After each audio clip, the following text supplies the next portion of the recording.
నోటితో చెప్పలేని విధంగా వారి పట్ల వ్యవహరించడం జరిగింది.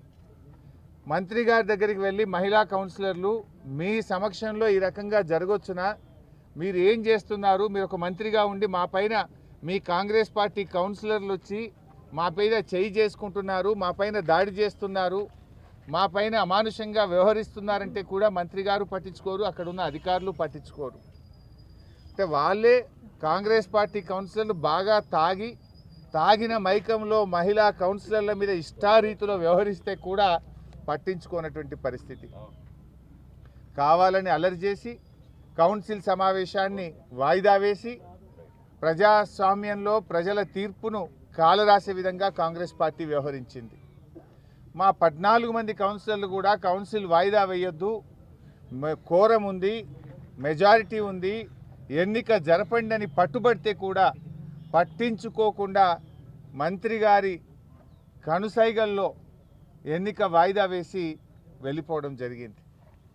ఈరోజు జరిగిన సంఘటన ఏంది? యాక్చువల్గా ఆ రోజు మా కోవలక్ష్మక్క కూడా ఈ ఎన్నికలకు ఇన్ఛార్జిగా ఉన్నారు.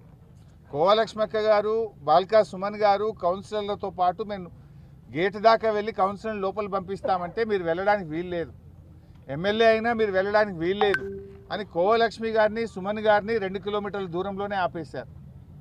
అదే సమయంలో మంత్రి గారి కాన్వాయ్ అక్కడికి వచ్చి పెద్ద ఎత్తున కాంగ్రెస్ నాయకులు, కార్యకర్తలు అందరూ కలిసి ఒక కాన్వాయ్ని లోపల పంపిస్తూ ఉన్నారు. ఒక ఎమ్మెల్యేగా లక్ష్మక్కను, మాజీ ఎమ్మెల్యేగా సుమన్ను అలో చేయనప్పుడు ఈ కాన్వాయ్ని ఎలా అలో చేస్తారు? ఇదెక్కడి ప్రజాస్వామ్యము?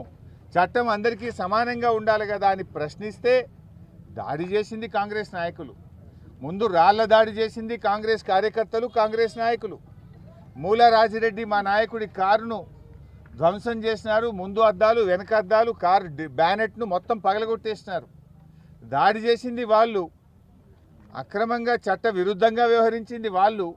పైగా మళ్ళీ మా నాయకుల మీద కేసు పెట్టి ఇవాళ జైల్లో పెట్టినారు.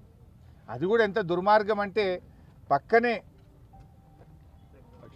లక్షట్పేటలో జైలు ఉంది, అదే రామగుండం పోలీస్ కమిషనరేట్ పరిధిలో పెద్దపల్లిలో జైలు ఉంది, పక్కనే ఆసిఫాబాద్లో జైలు ఉంది. కానీ కావాలని 200 కిలోమీటర్ల దూరంలో ఆదిలాబాద్లో తెచ్చి జైల్లో పెడతారు.